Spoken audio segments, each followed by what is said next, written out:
존 스텝이 로켓 썰매를 타다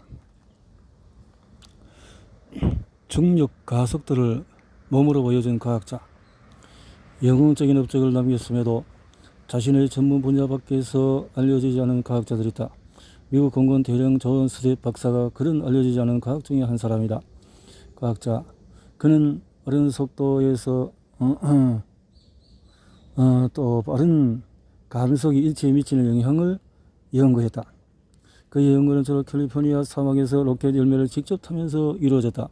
로켓 썰매 실험 덕분에 스텝은 지구에서 가장 빠른 사람이라는 별명을 얻었다. 1946년 스텝은 의사로서 쌓은 지식과 타고난 용기를 동원하여 사람이 극한 상황에서 얼마나 견딜 수 있는지를 알아보는 실험을 시작했다. 스텝의 대표적인 업적은 1947년 캘리포니아 뮤르 공군기지 항공의 그래서 스텝이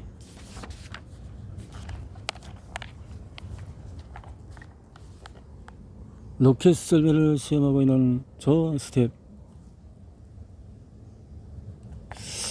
연구에서 진행된 연구다. 당시 연구소에서 600m 길이 철로를 만들었다. 그리고 로켓 엔진이 달린 썰매를 철로에 올리고 시속 240km까지 속도를 올리다가 0.2초 만에 시속 120km까지 감속했다. 이렇게 갑작스러운 감속은 중력 가속도로 측정했다. IG는 정상적으로 느껴지는 중력 가속도다. 감속폭이 클수록 중력 가속도도 증가한다. 롤러코스터를 타봤다면 어떤 느낌인지 알 것이다. 연구소는 감속 실험을 위해서 오스카 8볼이라고 불렸던 인체 모형을 사용하려고 했는데 스텝은 그 모형을 두드리며 치우십시오. 제가 직접 하겠습니다 라고 말했다. 1948년 8월까지 스텝은 생체역학 16차례나 로켓 썰매 주행 실험을 하며 시속 320km 달리기도 했다. 생존 상한선의 거의 2배에 달하는 중력 가속도 35G에 노출된 것이다. 이를 통해서 그런 당시 인간의 한계와 관련한 수많은 주류 이론이 틀렸음을 입증해냈다. 동시에 미국 정부와 공군이 다양한 안전 문제에 관련 대책을 세우는 데 기여했다. 생체역학의 선구자였던 스텝의 감속 연구는 자동차 안전벨트 개발로 이어졌다. 스텝의 도전 덕분에 고고도의 항공기 조종사들이 혹독한 환경에 견딜 수 있도록 도와주는 기밀복과 산소 마스크가 개발되었다. 1957년에 시험 조종사 스코트 크로스필드가 입었던 가압 우주복 또한 존 스텝의 생체역학 연구 결과를 토대로 설계되었다. 스텝은 일생 동안의 연구를 위해서 스스로를 많은 위험에 노출시켰지만 89세까지 장수했다. 스텝은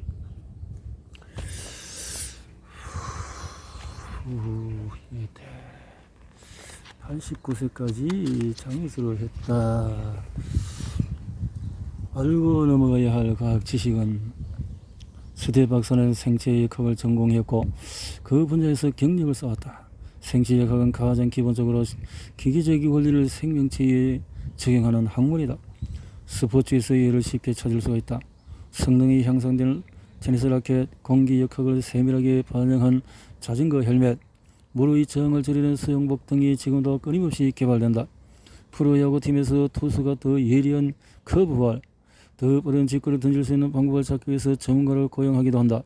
이런 기술적인 발전을 활용하면 운동선수들이 따로 노력을 기울이지 않아도 그만큼 힘과 제어력이 좋아지게 된다. 모두 생체역학의 결과물이다.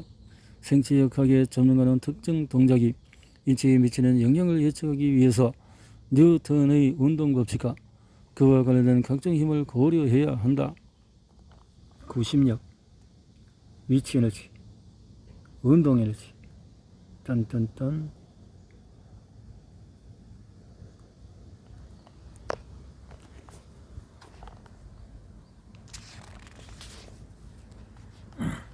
실험 39. 놀이공원에서 체험하는 생체역학은 롤러코스터가 있는 놀이공원 공측 연필을 통해서 외부의 힘 붙이면 꽝. 자, 롤러코스터 올라갔다가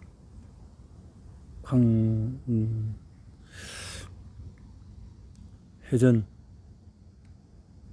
원심력, 이런 테스트를 해볼 수가 있다. 실험 40에서 존 스텝의 감속, 감속은 이 실험을 통해서 감속에 대해서 운동하는 물체를 멈춰 세울 때 천천히 세울수록 힘이 적게 든다. 이 실험에서 달걀을 특정 물체를 향해서 힘껏 던지게 되는데 그래도 달걀은 깨지지 않을 것이다. 침대 시트를 이용해서 달걀에 충돌하기까지 걸리는 시간을 다만 10분의 1초라도 지연할 수 있기 때문이다. 빨간 신호등이 켜졌을 때를 생각해보자. 운전하는 차를 세우기 위해서 약 10초에 걸쳐서 부드럽게 브레이크를 밟을 수도 있고 마지막 순간에 급작스럽게 브레이크를 밟을 수도 있다. 어느 쪽이 더 많은 에너지를 소모할 건가? 밟을 수도 있고 스톱할 수도 있고. 신호가 바뀌면은, 그렇죠. 자, 이렇게 왓슨과 크릭의 생명의 비밀을 밝히다. 1953년. 영검한 신세계가 요구한 미래의 접근이라. 영국 케임브리지 대학 내의 여러 칼리지 중에서 코퍼스 크리티의 기숙사 옆에는 이글 펍이라는 영국 전통 술집이 있다.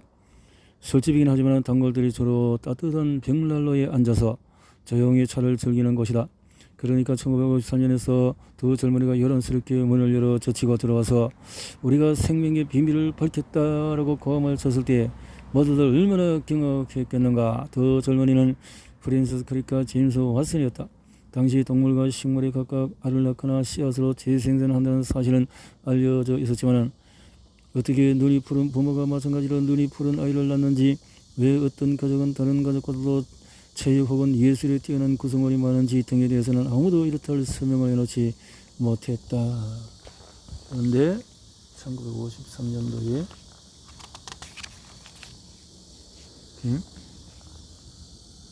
왓슨, 쾌활한 모습이구나. 이게 클릭 모습. 왓슨과 크릭은 유전자 청소진을 품고 있는 생물체의 비밀을 풀어낸 것이었다. 이로써 의학, 농업 또 등의 분야에서 걸쳐서 무한한 가능성이 열렸을 뿐만 아니라 범죄 예방 효과까지도 기대할 수 있었다. 사람마다 DNA가 다 다르기 때문에 지문보다도 더 확실하게 시원한을 파악할 수가 있다. 왓슨과 크릭은 이 발견으로 1962년 노벨 의학상을 수상했다. 그러나 DNA 정보가 파악된다는 사실에 우려를 표하는 사람도 있다. 동식물 나아가서 인간의 유전자를 조작하면 결국 재앙에 이를 수밖에 없다는 주장도 있다. 예를 들어서 부모가 아이의 성별을 미리 선정할 수 있게 된다면 어떻게 되겠는가? 혹은 키, 눈, 머리 색깔, 출생 전에 고를 수 있다면 DNA 정보를 이용해서 이렇게 된다면 또 슈퍼인간을 만들 수 있고 또 이렇게 되어진다면 되겠는가? 라이거는 수사자와 암호랑이 사이에서 태어난 새끼다. 수사자와 암호랑이. 몸의 길이는 3에서 3.5m에 달하고 몸무게는 사자와 호랑이를 합친 만큼 나가는 세계에서 가장 큰 고양이. 라이거. 사자와 같고 호랑이와 같고.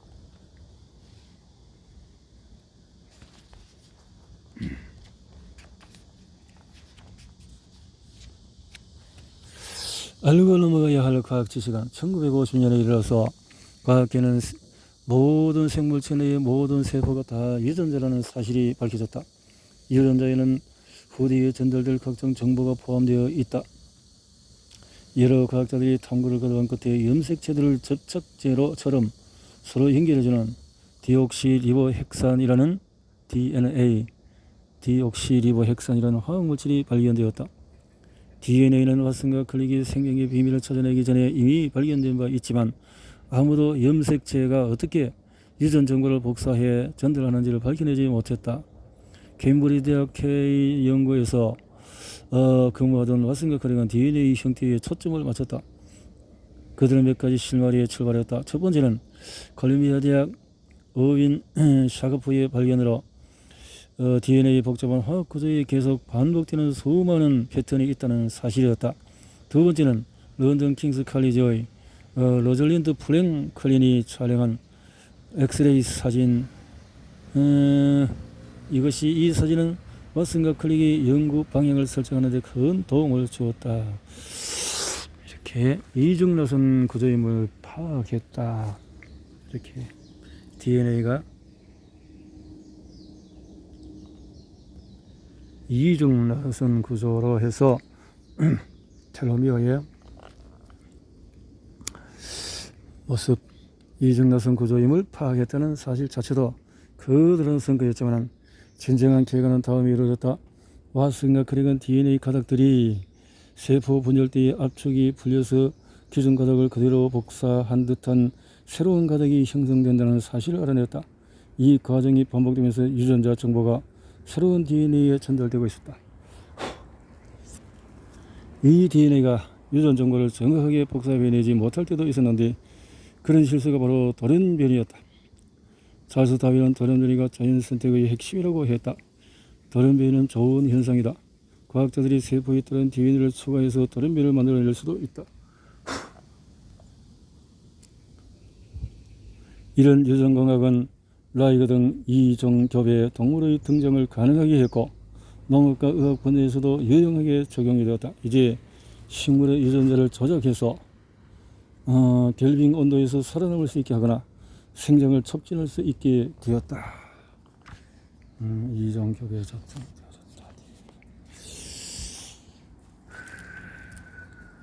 실험 40일. 바나나의 DNA 추출법은 바나나 모든 생물체는 고유한 DNA 소명 또 다른 생물체와 구별되는 화학적인 청사진이 있다. 사람들은 만지거나 먹는 것이 자신의 DNA 흔적을 남기며 사람마다 모두 다른 DNA를 갖고 있어서 범죄 수사의 중요한 증거 요소가 되었다. 이 실험에서 평범한 바나나로부터 DNA를 추출하게 된다. DNA도 다른 화학물질처럼 세포 안에 저장되어 있다. 바나나를 믹서기에 넣고 돌리면 DNA를 보관하고 있는 세포백이 일부 제거된다. 여기에 설거지 세제를 첨가하면 비누 분자가 원형질 막과 핵막을 녹여서 DNA 추출을 도와준다. 끝으로 알코올을 더하면 DNA를 다른 단백질과 지방으로부터 분리할 수가 있다. 실험 마지막에 남은 거품 같은 물질이 알코올에 녹지 않는 DNA다. 다만 DNA를 추출하는 과정뿐만 아니라 추출 뒤의 분석 역시 중요하다는 점을 잊어서는 안 될 것이다. 왓슨과 크릭은 세심한 관찰을 통해서 노벨상을 탔다.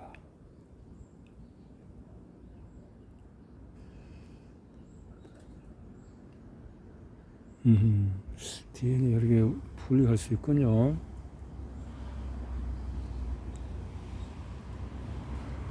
변형. 바나나를 믹서기에 넣고 해서 돌려서 이렇게 해서 나무 고쟁이를 살짝 넣고 돌려서 DNA를 추출한다.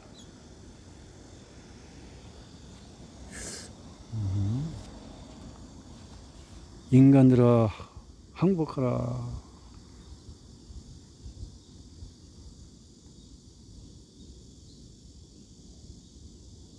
카메라인가봐.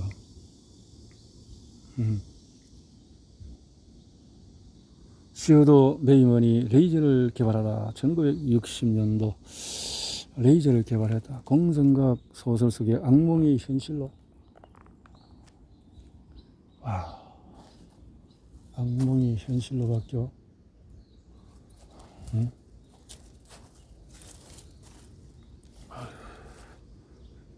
메이먼이 공상과학 소설의 악몽이 현실로. 화성인들이 인간을 어떻게 그처럼 빠르게 소리 없이 죽일 수 있는지 아직도 밝히지 못했다. 복자에 따르는 화성인들은 강력한 열을 뿜고 있는 빔을 자유자재로 쓸 수 있다고 한다. 지구에는 알려지지 않은 소재로 만든 포물면 거울을 이용해서 마치 등대가 바다로 빛을 쏘듯이 쏘아보내는 것이다. 화성인들의 지구 침공을 다룬 영국 작가 허버트 조지 웰스의 공상과학 소설 우주전쟁에서 나오는 말이다. 이 작품은 1898년에 발표되었다. 그로부터 40년 뒤에 오슨 웰스가 이 소설을 각색하여 라디오 드라마로 만들었다. 배경만 영국에서 뉴저지로 바뀌었다. 픽션임을 알면서도 심장이 뛰어들 수밖에 없는 내용은 특히 화성인이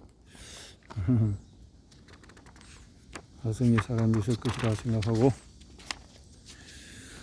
사용하는 레이저건이다. 레이저건. 이 레이저건에서 나오는 광선이 닿기만 하면은 무엇이든지 순식간에 타버린다. 그야말로 가공할 만한 파괴력을 자랑한다. 만화 같은 무지개지만은 단순한 공상의 산물이 아니다. 캘리포니아 주의 휴즈 전기회사 과학자였던 시어도 메이머는 1950년대에 그러한 빔을 실제로 만들어내고자 연구를 진행 중이었다. 물론 다른 행성을 침공할 계획은 없었다. 당시 과학자들은 대부분 전파에 집중했고 광선을 다루는 경우는 거의 없었다. 1954년 찰스 타운스와 아서 솔러가 마이크로폰을 증폭하는 장치를 고안해냈다. 마이크로폰은 FM 라디오 전차보다도 파장이 짧은 전자기 복사의 일종이었다. 이 장치는 메이저 방사유도 방출에 의한 마이크로파 증폭이라고 명명했다. 메이저가 방출하는 전파는 전자파를 증폭시킴으로써 먼 우주에서 발생하는 복사의 원인을 파악하는 데 도움을 준다. 레이저. 레이저는 강력하고도 세밀하게 조절할 수가 있어서 용도가 다양하다. 외과에서는 의료용 레이저로 섬세한 수술을 시행을 한다. CD, VDB, VBD, 슈퍼마켓에서 그런 물건에 붙어있는 바코드 등도 모두 레이저 기술의 결과물이다. 고강도 레이저는 자동차 등을 제조할 때도 사용된다. 그러나 불선한 우주에서 악용되면 레이저의 장점은 재앙이 된다. 금속을 녹일 수 있을 정도로 강력한 만큼 충분히 무기화될 수가 있다. 공상과학에서는 넣을 만한 이야기처럼 들리지만 얼마든지 가능하다. 짱. 레이저로. 참 무서운 세상이네. 알고 넘어가야 할 과학 지식은 복사 에너지를 모아서 집중시켜서 훨씬 강력한 광선을 만든다는 발상은 20세기가 되기 한참 전에 등장했다. 이미 수세기 전에 사람들은 태양빛을 모아서 광선으로 만들어서 물체를 태울 수 있다는 사실을 발견했다. 기원전 212년 그리스 발명가 아르키메데스는 그거를 이용해서 태양빛을 한데 모아 로마 선단을 모두 태워버렸다고 한다.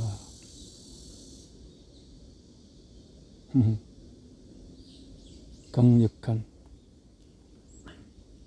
아르키메데스의 거울이 신라든 아니든 렌즈로 태양빛을 집중시킬 수 있다는 사실을 발견한 사람들은 많았다.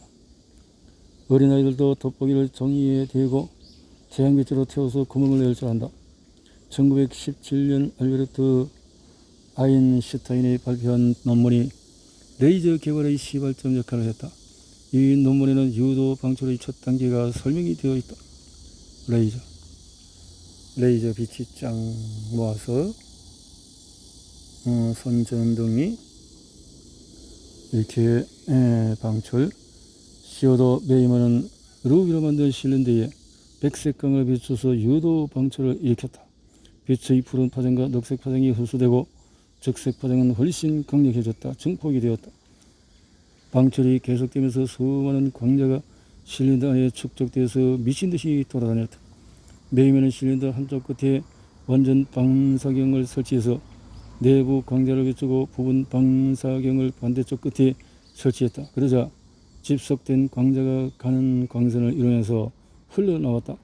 바로 레이저 빔이었다. 레이저. 빛을 통해서 레이저. 42, 실험 42. 전식 레이저 오븐으로 요리하기. 레이저 오븐. 짠.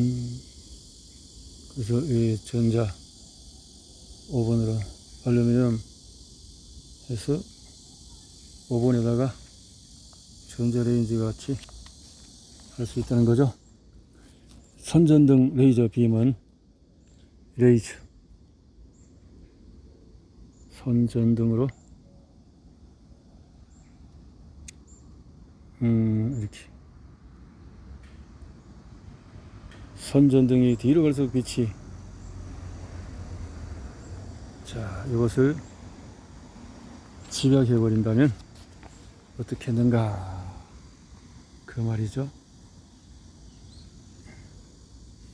집약을 해서 유리 가가린 궤도에 진입하다. 1961년도 말 그대로 다른 세상이었다.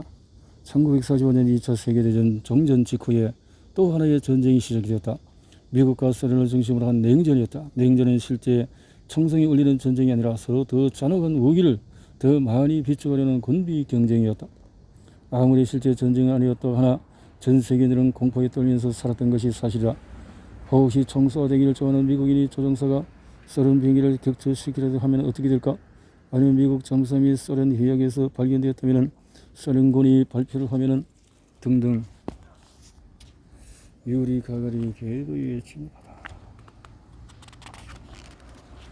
이런 무서운 것이. 그러나 미국과 소련 사이에 군비 경쟁이 유지되면서 전쟁으로 이어지는 상태는 막을 수가 있었다. 군비 경쟁에서 이렇게 서로의 바쁜 경쟁들이 있어졌고, 냉전 시대에 로켓들이 이렇게 만들어지고 우주 경쟁의 시대로 흘러가게 되는 모습을 보죠. 궤도를 돌파의 확률. 자, 이렇게 해서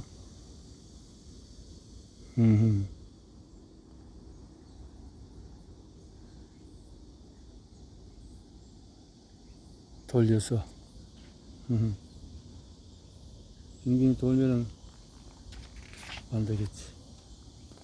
가가린의 풍선 로켓은 풍선 로켓 붕퓨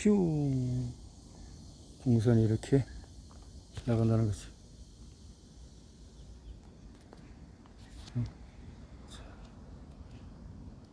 자,